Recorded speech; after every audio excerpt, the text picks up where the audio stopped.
Hello students, good morning to all of you. I am Gurmeet sir, physics faculty. Dear student, in our previous lecture we discuss about modification of capacitor. So प्यारे बच्चों, आज के lecture में हम discuss करेंगे our new most important topic, composite slab in between capacitor. ठीक है? So बेटे एक कंडीशन ये था, पहले हमने स्टडी किया था capacitance of A parallel plate air capacitor. Means आपके पास कोई कैपेसिटर था जिसके दो प्लेट्स थे, एक पॉजिटिव दूसरा नेगेटिव. अब ये जो बीच में गैप था ना, इस गैप में आपने फिल किया था एयर. फिर हमने क्या किया, इस गैप एयर को हमने रिप्लेस किया किसी dielectric medium having dielectric constant के से.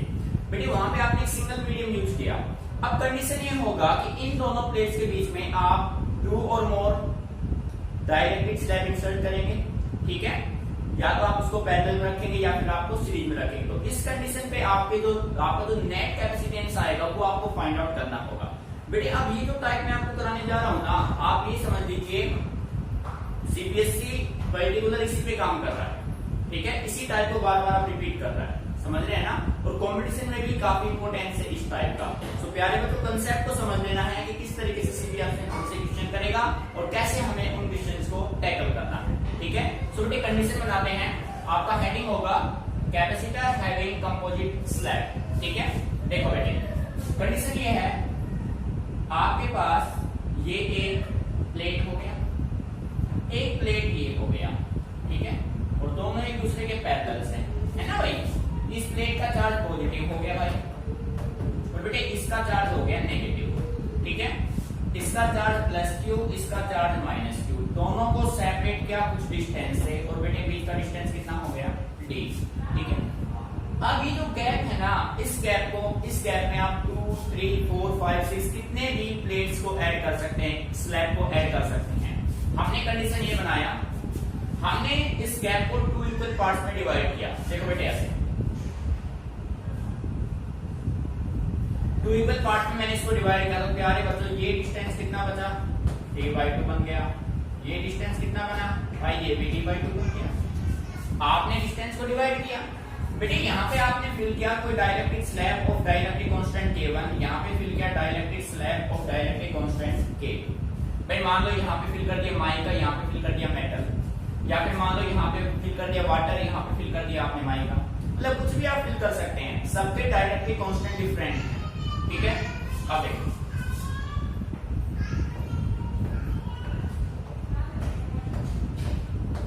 ये सिचुएशन बना रहा है, ये सिचुएशन बना रहा है भाई. बेटा आ रहा है नहीं समझ में भाई, दोनों के डाइलेक्ट्रिक कांस्टेंट डिफरेंट है. इसका डाइलेक्ट्रिक कांस्टेंट K1, इसका डाइलेक्ट्रिक कांस्टेंट K2. ठीक है, अब ये देखो बेटे, ये जो कॉम्बिनेशन है ना, माइंड में एक बात रखिए, आपको चेक करना है series combination and parallel combination. ठीक है बेटे, जब आपका कैपेसिटर डिस्टेंस को डिवाइड करे, ध्यान से सुनना, जब आपका कैपेसिटर जो स्लैब है, वो जो स्लैब आप इंसर्ट कर रहे हैं उस गैप में, गैप बिटवीन द प्लेट्स में, अगर बेटे डिस्टेंस डिवाइड होता है तो कॉम्बिनेशन होगा सीरीज. डिस्टेंस डिवाइड होता है then combination is series. If area is divide, आप इसको वर्टिकली कट करें, वर्टिकली डिवाइड करें, एरिया को डिवाइड करें, देन कॉम्बिनेशन इज पैरेलल. ये माइंड में हमेशा रखिए, यदि डिस्टेंस डिवाइड होता है तो कॉम्बिनेशन है सीरीज, यदि एरिया डिवाइड होता है तो कॉम्बिनेशन है पैरेलल. मेन कंडीशन यही है बेटे. ठीक है, अब आपको ये कंडीशन दे दिया और आपसे बोला गया फाइंड इक्विवेलेंट कैपेसिटेंस.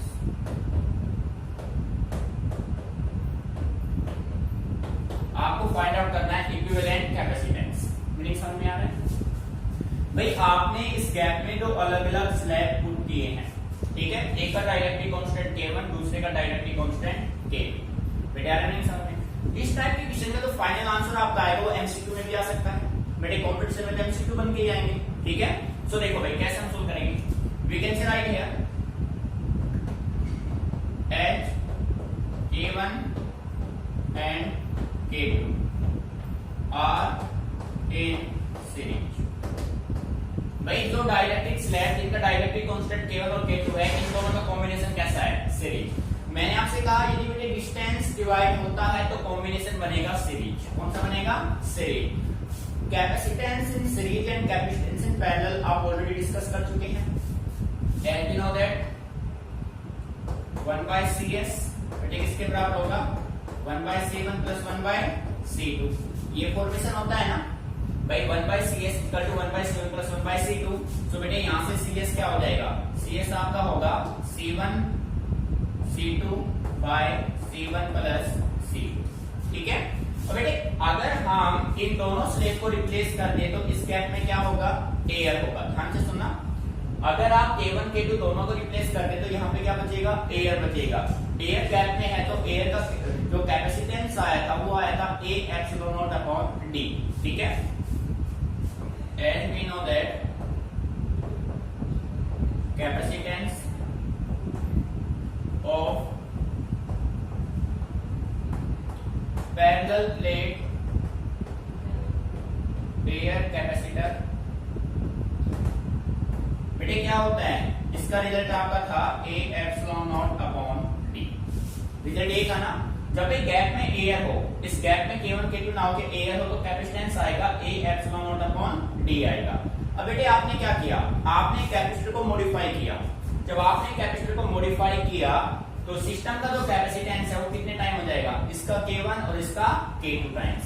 नहीं समझ में आ रहा है भाई, जब आप एयर को रिप्लेस करेंगे किसी डाइलेक्ट्रिक स्लैब से, मीडियम से, then the capacitance of system increases by dielectric constant times. इसका डाइलेक्ट्रिक कांस्टेंट k1 है तो इसका कैपेसिटेंस k1 बन जाएगा, इसका k2 बन जाएगा। आपके पास दो कंडीशन है। ठीक है। सो बेटे यहां से मैं कह सकता हूं c1 की वैल्यू क्या हो जाएगी भाई, k1 A ε0 d। अब बेटे d की वैल्यू क्या है, ध्यान दीजिए d कितना है, d/2। d आपका है d/2। तो ये रिजल्ट बनेगा 2k1 A ε0 क्या आएगा, d। मीनिंग यहां तक क्लियर, फर्स्ट कंडीशन आ गया। सिमिलर वे में जो c2 होगा बेटे, c2 क्या होगा, c2 का क्या है k2 A ε0 d। तो बेटे इसका भी d कितना है, d/2। तो ये हो गया d/2। तो इसका रिजल्ट आपका बनेगा c2 = 2k2 A ε0 d। बेटे मीनिंग अच्छे से क्लियर भाई। कैपेसिटेंस आपने फाइंड आउट कर दिया c1 and c2। As c1 and c2 are in series. बेटे हम आपसे ऑलरेडी क्लियर कर चुके हैं कि प्यारे बच्चों जब डिस्टेंस डिवाइड होता है तो कॉम्बिनेशन होगा सीरीज, जब एरिया डिवाइड होता है तो कॉम्बिनेशन होगा पैरेलल। ठीक है। तो यहाँ पे डिस्टेंस डिवाइड हो रहा है भाई, तो सीरीज कॉम्बिनेशन में जो CS अपना होता है इक्विवेलेंट कैपेसिटेंस होगा C1 C2 C1 + C2। बेटे ये रिजल्ट होता है ना। ठीक है। वैल्यू आप पुट कर दीजिए, CS = C1 की value 2k1 A ε0 d into 2k2 A ε0 d। और बेटे डिवाइड किससे करना है, C1 + C2 से। तो यहाँ पे होगा 2k1 A ε0 d plus 2k2 A ε0 d। बेटे मीनिंग यहाँ तक क्लियर अच्छे से। ठीक है। अब देखो भाई, यहाँ से इसको ऐसे ही रखो आप, यहाँ से कॉमन ले लो आप। बेटे CS = यहाँ से मैंने क्या किया, मैंने यहाँ से 2 कितना हो गया 4, या फिर इसको ऐसे ही रख लो as it is, no change. 2k1 A ε0 d into 2k2 A ε0 d। बेटे न्यूमरेटर को आप चेंज मत करो, एज इट इज रखो जैसे है वो। ठीक है। अब देखो यहां से दोनों में से कॉमन क्या है, 2A ε0 d। 2A ε0 d common आ गया, अंदर क्या बचा भाई, k1 + k2। बेटे आ रहा है समझ में। अब 1 2 से 2 कैंसिल, A ε0 से ये कैंसिल आउट हुआ। रिजल्ट क्या मिला भाई, रिजल्ट आपको मिलेगा 2k1 k2 2k1 k2 2k1 k2 A ε0 d। यहां पे राइट कर देता हूं, CS = बेटे रिजल्ट क्या मिला 2 K2 A epsilon naught upon D divided by K1 plus K2। तो प्यारे बच्चों ये आपका होगा फाइनल रिजल्ट। ठीक है बेटे, जब आप गैप में two different dielectric medium fill करेंगे ना तो नेट कैपेसिटेंस होगा 2K1 K2 by K1 plus K2 A epsilon naught upon D। बेटे ये ध्यान रखना, न्यूमेरिकल बिल्कुल इजी हो जाएगा। ठीक है, एमसीक्यू में कई बार सीधा रिजल्ट आपसे पूछा जाएगा कि जब हम दो पैरेलल प्लेट्स के बीच के गैप को रिप्लेस करेंगे टू डिफरेंट डाइलेक्ट्रिक मीडिया से, then what will be the net capacitance of the system. तो बेटे आपका आंसर ये। ठीक है, कंसेप्ट को अच्छे से समझना है, कहीं भी कोई भी प्रॉब्लम हो तो आप डिस्कस कीजिए। सेकेंडली माइंड में ये रखिए, याद नहीं रहता तो नोट कर लीजिए बेटे, यदि डिस्टेंस डिवाइड होता है तो कॉम्बिनेशन होगा सीरीज, यदि एरिया डिवाइड होता है तो कॉम्बिनेशन होगा पैरेलल। ठीक है, नोट इट डाउन केयरफुली।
ठीक है बेटे, इस कंसेप्ट को अच्छे से माइंड में सेट करना, रिजल्ट आपको याद रखना है। फाइनल रिजल्ट क्या है एमसीक्यू में आपसे पूछा जा सकता है। ठीक है, अब हम बात करते हैं, मान लीजिए अब हम यहाँ पे 3 प्लेट्स, अगर हम 3 डिफरेंट स्लैब इंट्रोड्यूस करें तो नेट कैपेसिटेंस क्या होगा, उसके बारे में डिस्कस करते हैं। देखो बेटे, अब कंडीशन थोड़ा चेंज कर रहे हैं भाई, बेटे फोकस करना है।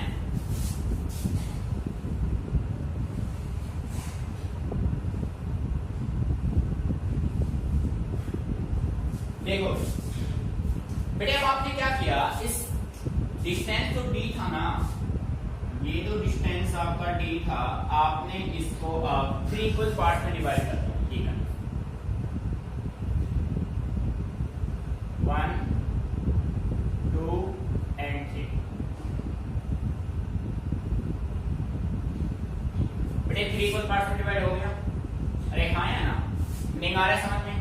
तो बेटे ये डिस्टेंस कितना हुआ, ये डिस्टेंस आपका हुआ d/3, ये डिस्टेंस आपका कितना हुआ d/3, और ये डिस्टेंस आपका कितना हुआ d/3। आपने फिर डिस्टेंस को डिवाइड किया है, इट मींस कॉम्बिनेशन होगा सीरीज में। बेटे यहाँ पे एक डाइलेक्ट्रिक कांस्टेंट K1, यहाँ पे K2 और यहाँ पे क्या भाई K3। यहाँ पे ये कंडीशन आपने फिल कर दिया, यहाँ पे ये फिल कर दिया आपने, मींस डिफरेंट डाइलेक्ट्रिक स्लैब आपने इंट्रोड्यूस किए, यहाँ पे ये फिल कर दिया, मींस डिफरेंट मीडिया फिल कर दिया। ठीक है, फिर मान लो एक में आपने ग्लास पुट कर दिया, एक में माइका, एक में आपने मेटल पुट कर दिया, समझ में आ रहा है। 3 डिफरेंट डाइलेक्ट्रिक स्लैब आपने इंट्रोड्यूस किए बिटवीन द प्लेट्स। अब आपको फाइंड आउट करना है equivalent capacitance.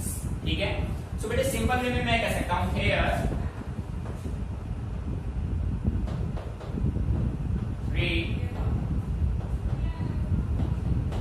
capacitors are connected in series। प्यारे बच्चों हमेशा माइंड में रखिए, जब डिस्टेंस डिवाइड होता है तो कॉम्बिनेशन कौन सा बनेगा, सीरीज बनेगा। बेटे देखो हम ऑलरेडी क्लियर कर चुके हैं, जब आपके 3 कैपेसिटर, जब डिस्टेंस डिवाइड आप करेंगे ना, डिस्टेंस डिवाइड होगा तो कॉम्बिनेशन होगा सीरीज, एरिया डिवाइड होगा तो कॉम्बिनेशन होगा पैरेलल, जैसा आपने 2 के केस में किया था।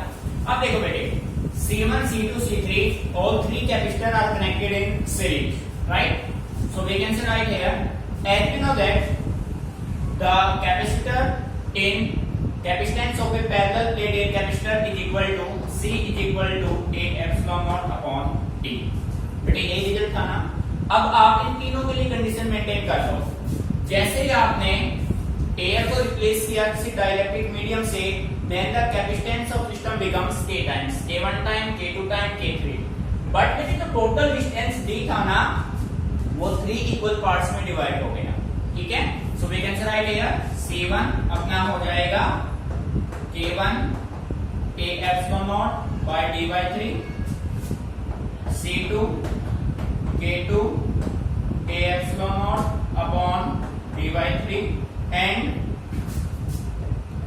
C3 K3 A epsilon naught upon D by 3.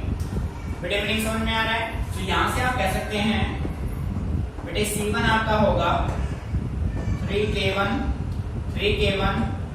A epsilon naught upon D, C2 होगा 3K2 A epsilon naught upon D and बेटे C3 होगा 3K3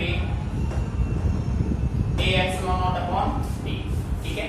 As all the three at 1 by CS, बेटे net capacitance in series combination अपना होता है 1 by CS equal to 1 by C1 plus 1 by C2 plus 1 by C3, यही होता है ना? बेटे सभी की यहाँ पे आप वैल्यू पुट कर दीजिए। ये देखो भाई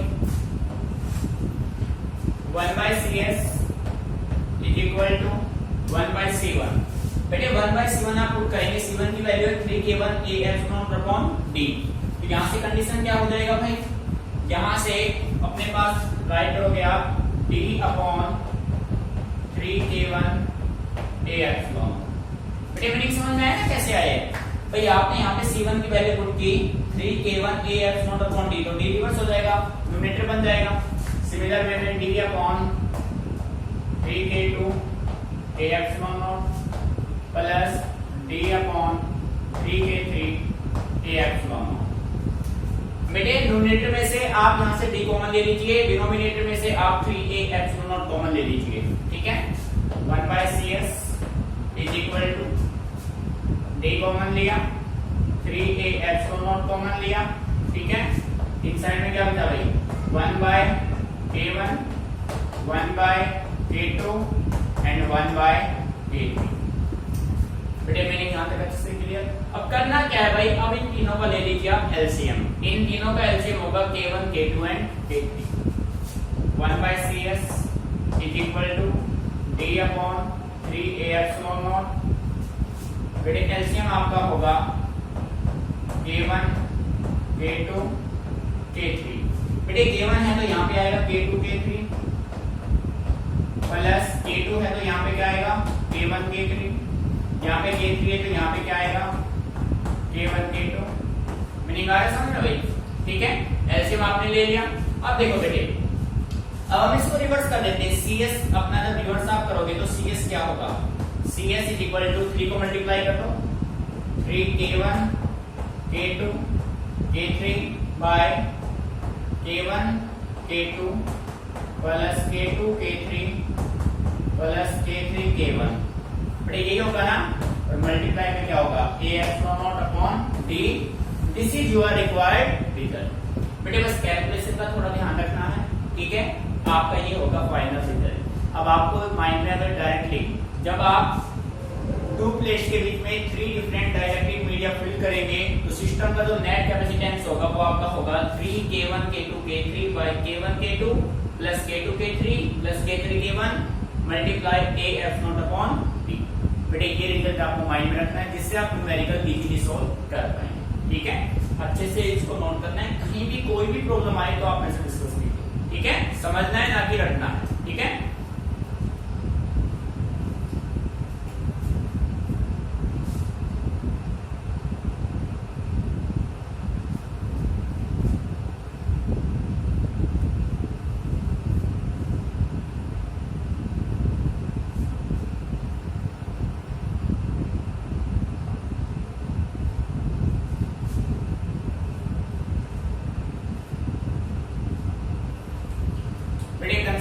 से क्लियर? अब मैं इसको थोड़ा मॉडिफाई कर रहा हूं भाई, ठीक है। अब हम नेक्स्ट केस पढ़ेंगे, अब हम इसको हॉरिजॉन्टली डिवाइड करने के बजाय इसको वर्टिकली डिवाइड करके देखते हैं, तो अब रिजल्ट क्या होगा देख बेटे कंसेप्ट को समझना है बस आपको, ठीक है।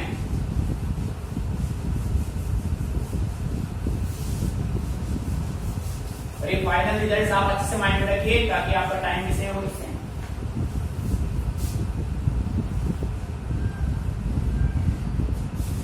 देखो बेटे ध्यान से क्वेश्चन फोकस कीजिए भाई। एक प्लेट ये हो गया, दूसरा प्लेट आपका ये हो गया, इस पे चार्ज माइनस का क्यू, इस पे चार्ज प्लस का क्यू, तीन दोनों का जो बीच का डिस्टेंस है, डिस्टेंस कितना है भाई डी। अब बेटे इसका जो एरिया है वो क्या है ए है, प्लेट्स का ऐसे था, इसका एरिया कंप्लीट का ए है। अब हमने क्या किया, इसमें two different dielectric media fill किए, बट इसको वर्टिकली डिवाइड आपने किया, ऐसे डिवाइड किया, ठीक है बेटे। यहाँ पे डाइलेक्ट्रिक कांस्टेंट K1, यहाँ पे डाइलेक्ट्रिक कांस्टेंट K2, ये आपने फिलिंग कर दिया भाई, ठीक है। और यहाँ पे आपने ये फिलिंग कर दिया, मीनिंग आ रहा है समझ में बेटे। टू डिफरेंट मीडिया आपने यहाँ पे यूज किए। बेटे ध्यान रखिए जब एरिया डिवाइड होगा तो कॉम्बिनेशन किसमें होगा, सीरीज पैरेलल में होगा, ठीक है। यहाँ पे आप कह सकते हैं एरिया जो अपने पास एरिया होगा, अब यहाँ पे एरिया डिवाइड हो रहा है तो इसका मतलब इसका एरिया होगा a/2, इसका भी एरिया क्या होगा a/2, और नेट एरिया अपने पास क्या था a था। मेरी बात समझ में आ रही है? we see that the two capacitor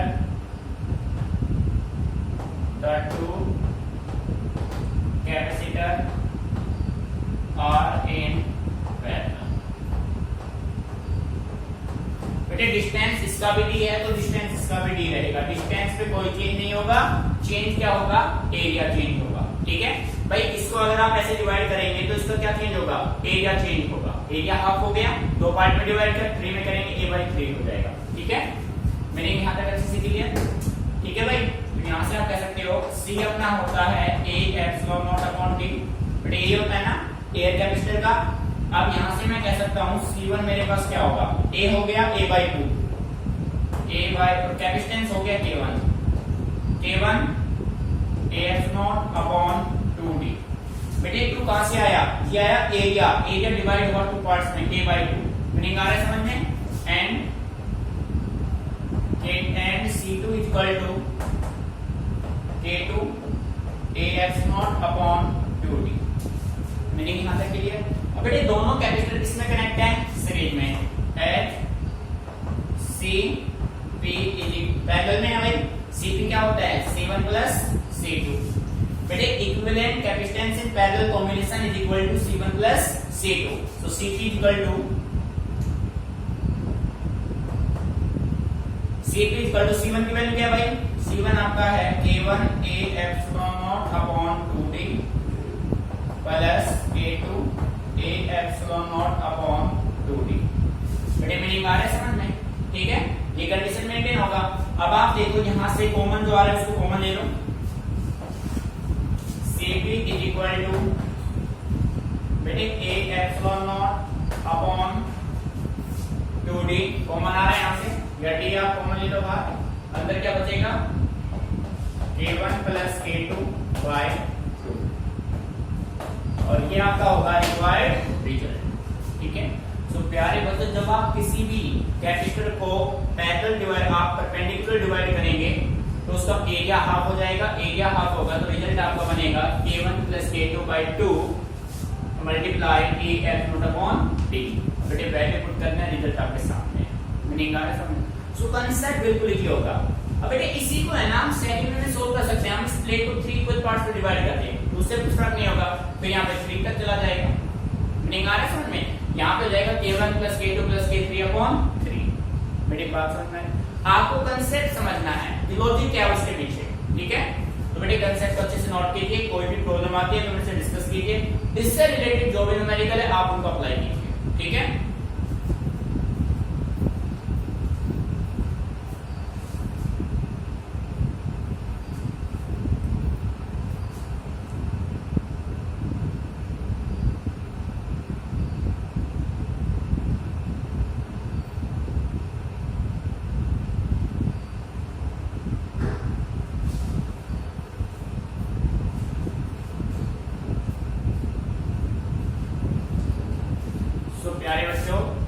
topic से रिलेटेड जो भी न्यूमेरिकल जैसे कैपेसिटर है, कंपोजिट, स्लैब, बेटे कितने भी स्लैब आप इंट्रोड्यूस कर दो। इसके अलावा एक पॉसिबिलिटी आप ये भी बना सकते हैं, भाई आपने इसको पैरेलल डिवाइड किया, आप इसको हॉरिजॉन्टल डिवाइड कर सकते हैं, इसको पैरेलल पे टू पार्ट्स कर सकते हैं। तो बेटे उसमें क्या करोगे, उसमें पहले आप सीरीज को सोल्व करोगे, फिर इसको सोल्व करेंगे पैरेलल को, ठीक है। मतलब कितने भी पॉसिबिलिटी बन जाए, आपका जो बेसिक कंसेप्ट है वो अच्छे से क्लियर होना चाहिए।